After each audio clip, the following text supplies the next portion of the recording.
What an exciting day. Welcome back to the Music Making Mindset. Today, what did we say we were going to call it? Budget preamp shootout. Budget preamp shootout, you audio nerds. Oh my gosh. I've been quite excited about this one. Yeah, it's going to be cool. I'm like, we're both audio nerds. I try and kind of cool that one down a little bit because Music Making Mindset's about lots of different things, but budget preamp shootout. So what we're going to do today is Chris has brought his kit. It's, what kind of kit have you got? It's a Pearl Forum. Pearl Forum, reasonably affordable kit. It's about 20 years old. And 20 years old, that many as you will have. We're using affordable microphones on the kit. We're going to show you the mics and where we place them. 8 channels only. So the pre's we're going to use, the first budget level is the Behringer Ultra Gain Pro 8. Now, it's the first Behringer that came out. It's not the new one that's come out with the Midas pre's, which I believe is an improvement, but we're going to listen to that one because you can pick them up so cheap these days. The second lot of pre's, I've got some Yamaha MLA 7s, I think from about 1980, and they're a rack of 8. You can buy them secondhand for like $300 a set of 8 pre's. Then we've got the Audient ASP 800s, which is a modern pre. I bought it secondhand for $750, but I think they go for about 1,500 Aussie dollars for a set of 8 pre's. Mm-hmm. And then we're going to get Frankenstein going, which is basically using my 4 Apollo pre's, UA Apollo pre's, unison pre's. Mm-hmm. So that's just this pre straight in the box, right? Yep. I've got a Focusrite ISA 2 and an AEA TRP ribbon pre, which we'll use for some dynamic mics, and some DBX 580 500 series pre's. All of this info will be connected to the video so you can check it out. But all these pre's are what I would assume are from a very low budget to, let's say, if you're buying an Apollo and Focusrite, you're spending, upwards of $3,000 or so. Yeah, I'd say probably like mid-range home studio sort of budget for preamps. Yeah. So the AEA pre's are like over $1,000. The Apollo I got secondhand for $1,500. The ISA Focusrites, they're about $1,200 to $1,300 for 2 pre's. The DBXs are quite cheap, 580s. I think they're $300 each. So that's that's like the middle range budget, but that's the highest we're going to go. We're going to track everything flat. Chris is going to play to one of my tracks. He's going to play incredibly fantastic. He's an amazing drummer. Actually, he's been practicing hard, haven't you? Sure. Yeah. But it's not about that. It's really just we're going to record them dry. No EQ, no compression, and you're going to hear the dry signal. And then what we're going to do is once we've recorded it, we're going to treat them. So I'm going to EQ them, going to compress them and mix them in the track and see which ones you prefer, if you can hear the difference, if you can work with any of them, ones that you can't work, etc. It's going to be fun. We're going to go into the recording room now and show where the mics are placed. Cool? Let's do it. Let's go. Cool. So we're in Brendan's live room now in his studio. The room we're working with is a pretty decent size. It's about 6 by 5 meters. 6 by 5? Yep. We've got nice slanted ceiling because it was purpose built to work as a live room. So we do have that advantage. And we've got some acoustic treatment around. We've got diffusers. We've got this might be a bit dark, but I'll edit it out if you... We've got diffusers on the wall. We've got a cloud in the lower roof part. We've got the kit set up at the moment with the mics. On the kick drum, like we said, we're running a AKG D112. You can see that? Yep. Very classic sort of half in, half out position. Yep. Nice and easy. No kick in for this one because obviously we're working with the 8 preamp limitation. Yeah. On our snare drum, we've just got a 57 on the top at the moment. And then what have we got? On our hi-hats, SM7B. If you care about the settings, we've got the high pass in, but not the top boost. Beautiful.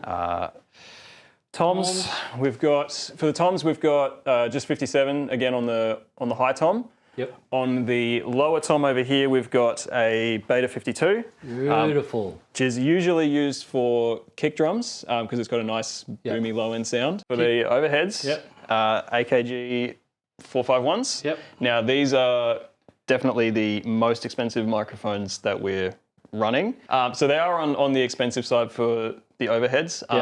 But if you do need to, you can get some lower something priced ones. Something like what? Some Rode makes some pencil mics. Which yes, they've got the M55s, I think they are, Yep. which are very affordable. Yep. And then I think they've got M55s that are slightly. To be honest, I bought these expensive. because they're fantastic overhead mics. They're really bright and sizzly. They're great on hats, but they're also great on acoustic guitars if you want really bright acoustic guitars. So they are, for me, Chris is right, they're kind of at the higher end of the budget scale, but... Definitely most expensive that we're working with in this setup. Cool. Yeah. And finally... For our room mic, we're running a clone of a Neumann U87. So this is the OPR 87. Yep. Which has got all the regular settings. It's got the Omni, bipolar and cardioid patterns.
Cool, bro.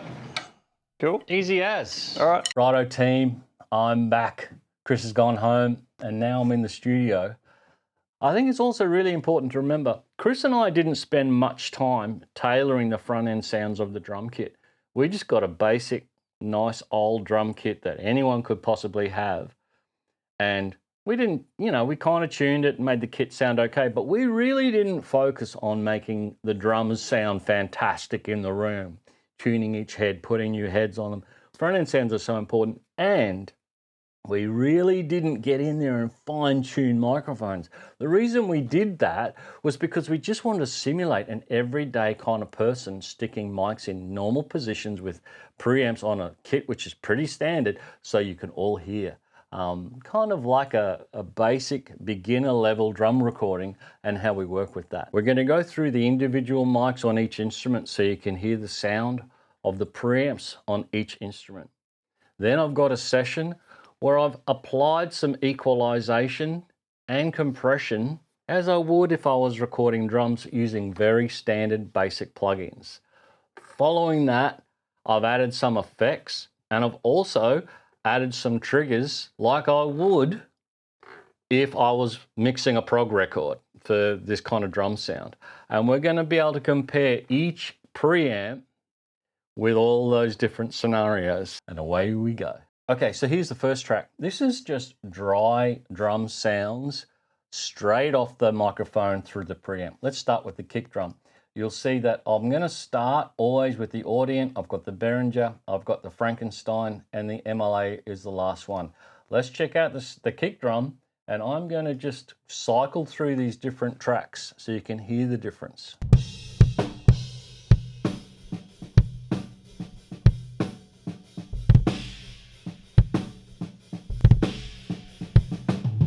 Behringer.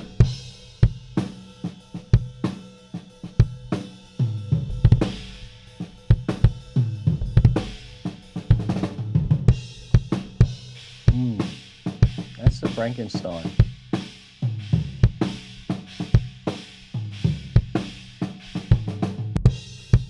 And finally, MLA.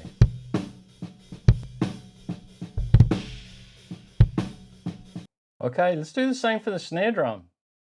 Let's check those preamps. I mean, I've got preferences, but I'm not going to tell you what I like. I want you to have a listen and kind of work out what you want. I mean, that's part of engineering. Let's get back into the snare drum.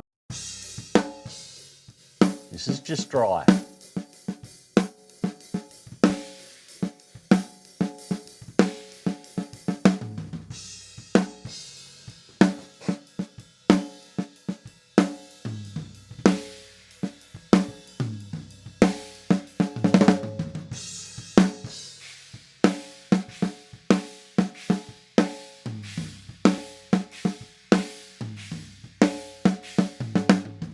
Okay, let's try the hi-hat.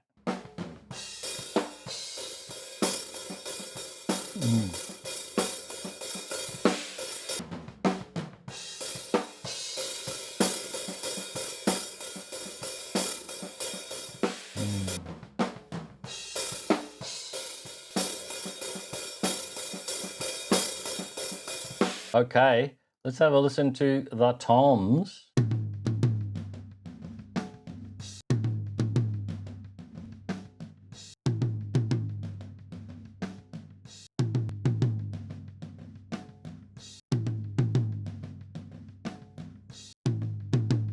Tom 2.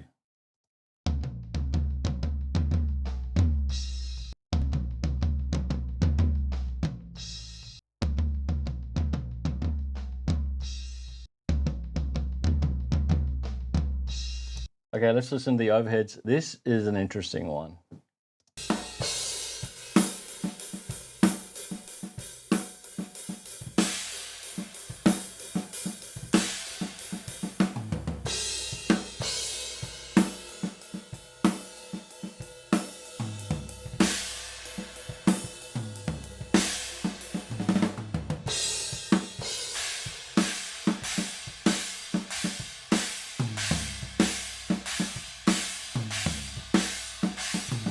And finally, we had a lovely little mono ambient mic. Let's have a quick listen to that guy.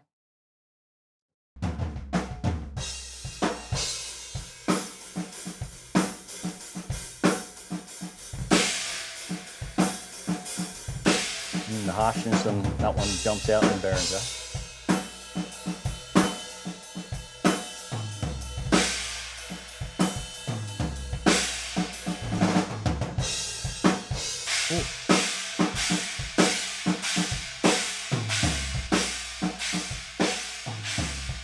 Slight volume discrepancy there between the Audient and the other wave files. It was a little bit quieter, but just important for you to pick that up.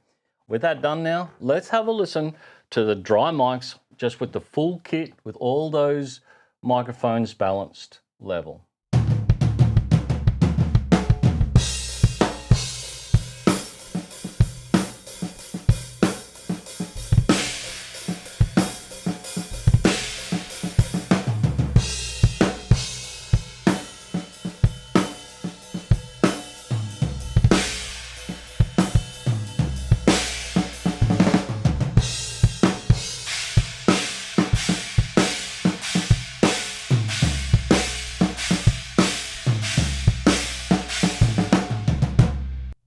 run it again.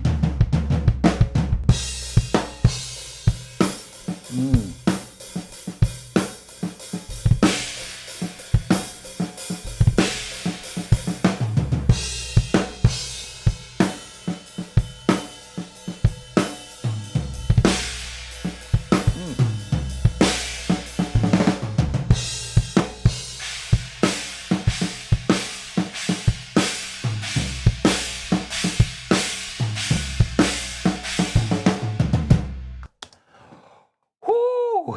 Okay, now I'm going to come back in a minute and we're going to whack a little bit of processing on those microphones. So now I've got each track and I'm adding a little processing. Now I'm only using really stand-in plugins. For the kick drum, all I've added is some EQ. I've used FabFilter there. You can see I've really boosted the top end. It's not that you must boost the top end. Why did I boost the top end? It's prog, it's metal. It needs a clicky click drum. So I've accentuated the top end, cut a bit of 200, which was a bit of mud, and just kept the bottom end response up there. This EQ is applied across all of the takes. Let's have a quick listen to it and comparison as we did before.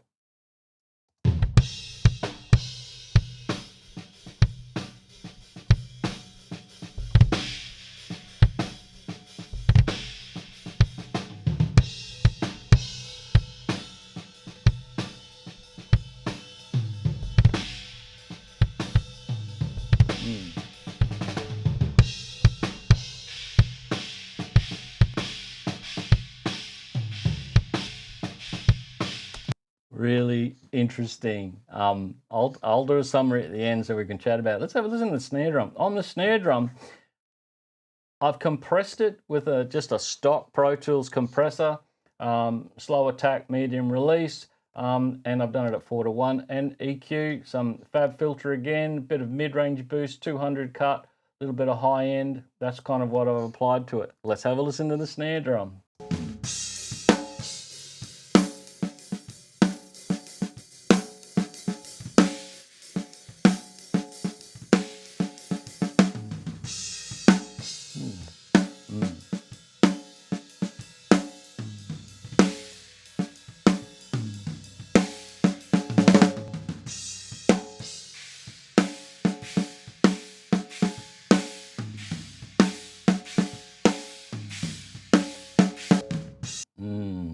Okay, the hats, I've just added, actually, I've just taken a bit of bottom end out and added a bit of brightness to them. Let's check them out.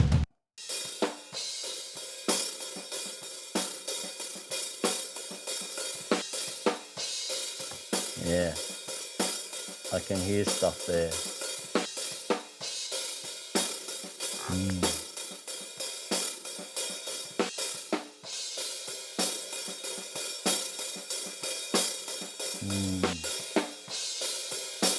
Hi-hats are really interesting. I mean, they're so integral to get right.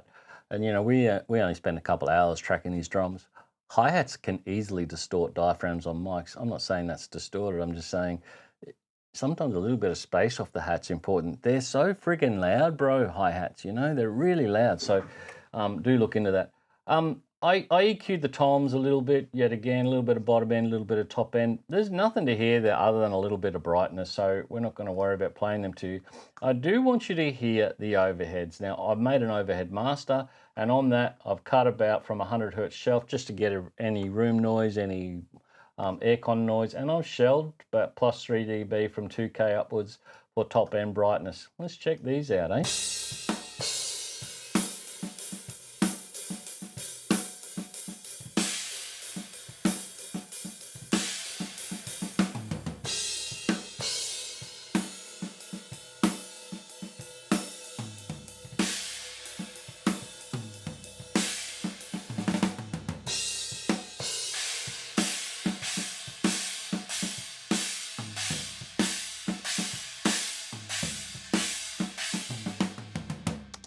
And finally, I think it's mono room mics are always really cool to have some fun with. So for a mono room mic, I've EQ'd a bit of bottom, taken a bit of the muddiness out, 200 hertz, added a bit of 1K, and then compressed the bejesus out of it with just a stock 1176 plugin. You'll see the ratios on infinite, medium attack, and fast release until it's doing something like this.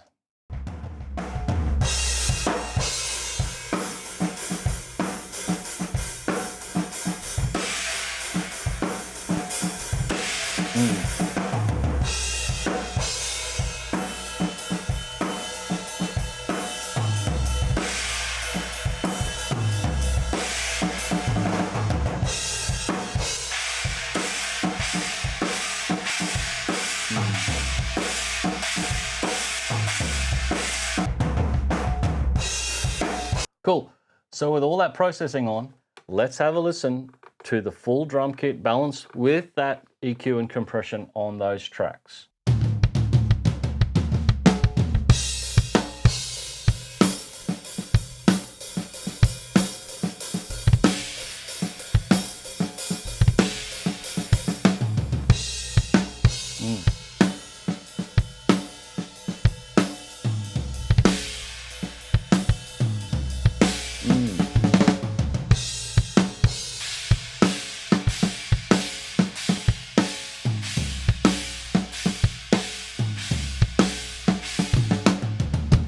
Going to keep going because I think it's cool for you to hear it a couple of times.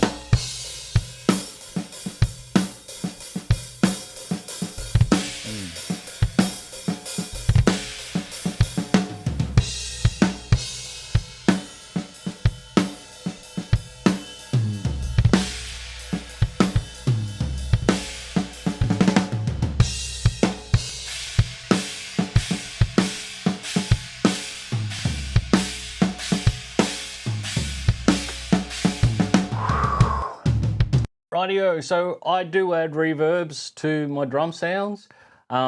Primarily in this track, it's the snare track and I think a little bit of the mono ambient track. Let me show you the reverbs that I'm using.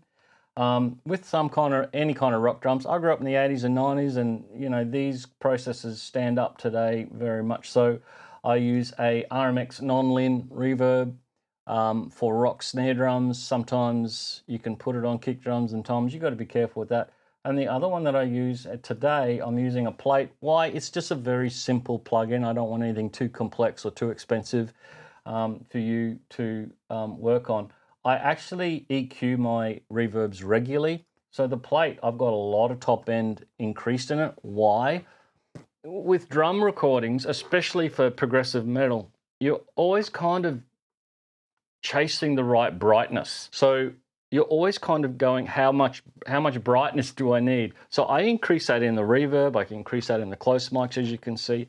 And so I always regularly EQ my reverbs to help with the tones I'm trying to achieve. Let's have a listen to the snare reverb. This is the non-lin. I'll take it off without it.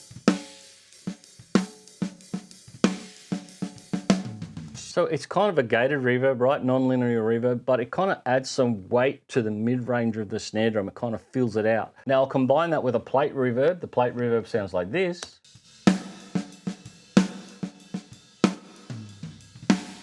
Right, put them both in. Just the non-lin.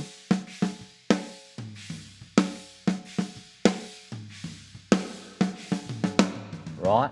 There you go. I'll balance the reverb with all the instruments playing, so I'll listen to it in this context. And these reverbs here. Out. Non-lin. Plate. That's just on the Audient mic. It's going to be similar for all of them. The other thing I put reverb on is often I use it on the mono ambient mic, which is kind of an interesting thing. And I've just put some non-lin on there. Here's a mono ambient mic. Compressed to the bejesus. With some non-lin. Just adds a little bit of room. Heavily compressed. But that's cool because there's only a hint of it in the mix. Righto, so with those effects on there, this is what that sounds like.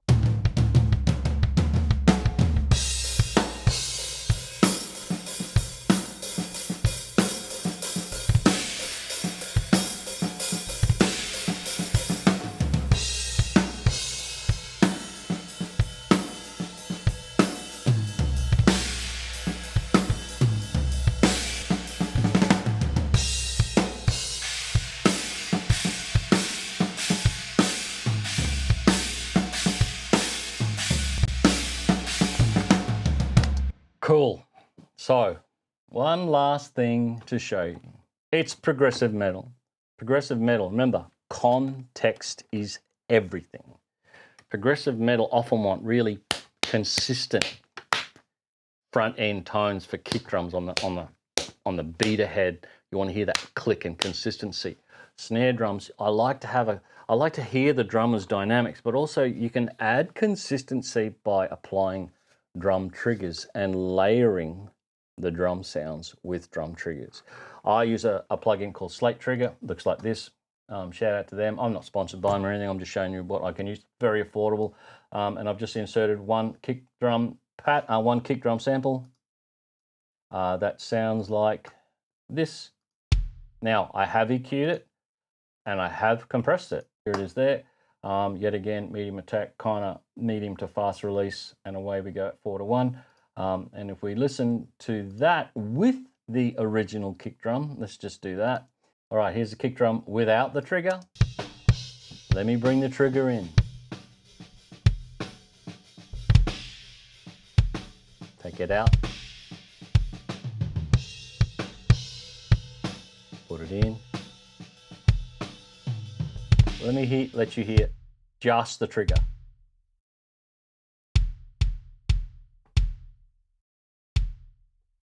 Same sample. All right, snare drum, same deal. Here's the snare drum, and I also put a trigger on the snare drum. It's a snare sample of my own. It's a Black Beauty snare drum that I recorded, and I kept the sample. There it is. I've put reverb on that sample. Same reverbs that I've got on the track. Have a listen to the snare without the trigger. Let's add the trigger. I've mixed that a little loud so you can really hear it. Pull it back just a little. Take it out.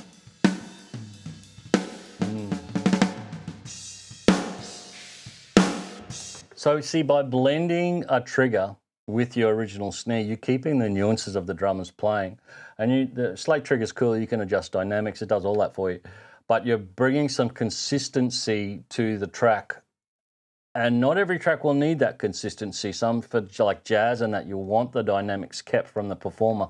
But in this context, some consistent drum hits are really important. One other thing, I've also added a drum parallel, which has got a mix bus compressor, and it's got another EQ enhancing some 60 Hertz for bottom subs and some mid to top end increases. So that parallel basically sounds like this.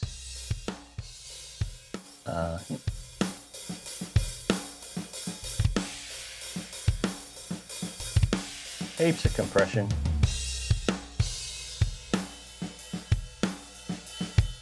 Let's have a listen to everything now with everything in, and we'll go through the different preamps.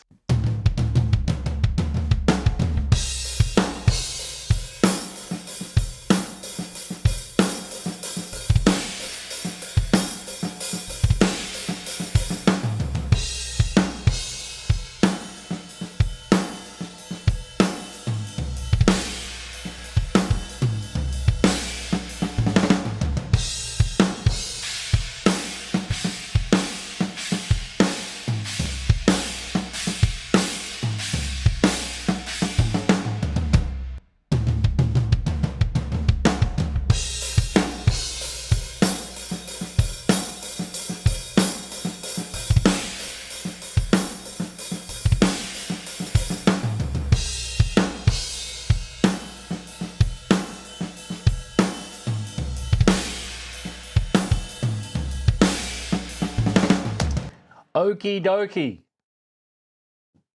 I think I've got a preference. I'm going to now put those drums in with the track. Now listen, this isn't mixed into the track. This is just a stereo wave file of the track with the drums playing along. It's not being treated as a whole mix. So let's have a listen to all these preamps with the track now.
So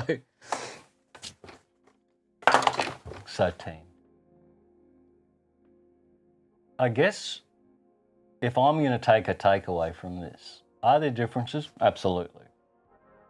Can I hear the differences as I go through them? Yeah, a lot of the times I can, sometimes I can't. Sometimes those differences are individual player performances more so than sonics. I can definitely hear some differences in the fullness and openness of the sound, and I can also hear the difference in the type of top end that various preamps are helping to accentuate. In saying that, if you gave me a set of the cheapest pre's, the MLAs or the Behringers, I think the MLAs kind of sound open, but a little dark. But that's okay. The Behringers are quite forward, quite bright, but tend to have a slightly more forward high mid-range, so they kind of poke out a bit. Notice I didn't say harsh. People say they're harsh, and maybe they are compared to others. The Frankenstein is an interesting one. I think the top end in the Frankenstein is probably the cleanest and clearest for my ears. At the same time, I didn't really like the kick and the snare from the Frankenstein, which I'm pretty sure was the UA Unison preamps, which is really interesting. But I often put Neve plugins on there to make them sound different. And the Audient an interesting one because that's just kind of straight. If I'm honest, I probably wouldn't use the Audient. It's very clean, it's very crisp, but it doesn't really add much character to drums. If I was going to use the Audient, I'd definitely use it on overheads and I'd definitely use it on hi-hats. I'd probably pick other preamps for kick and snare. But in saying all of that, I could make a hit record with any of those preamps. You could too. It's not the gear that matters. Yeah, there's differences. What matters is what am I hearing and how am I adjusting my workflow because of what I'm hearing. Remember, drums, first thing you think of, who's playing the drums? Chris is a prog drummer. He suited the track. His kit was an older style kit, okay? Put new heads on it, work on the front end tones. Use the standard affordable microphones we used and put them in good microphone placements. Then just get good level out of your preamps into Pro Tools. And then you can process all of these to sound relatively cool. And you know, this is 30 minutes with me working in the DAW. This isn't a 4-hour mix. So I don't think I have a favorite. I think I would pick and choose from what I have for various instruments. But for those of you who are limited to a budget, there's some interesting options there for you to choose from. But I think it's really good for you to hear that there are differences, but how close those differences actually are and in which areas. Openness, speed of attack of the preamp. Preamps have different speeds, clarity in top end. There's some interesting ways to kind of rate each preamp. Hey, whack a comment in there. I'd love to hear what you think. Which one surprised you? Which one disappointed you? Anything like that. I'd love to see some comments and happy to reply to them as well. I hope this has been useful. If you want more of this kind of stuff, just reach out and let us know. This is the kind of info I'd love to watch if I was you guys. So it's here on The Mindset. Hit me up. Anything you want, mentorship, chats on this, whatever. All right. The most important thing, how good is making music? It's bloody fantastic. Get into it. All right, look after yourselves.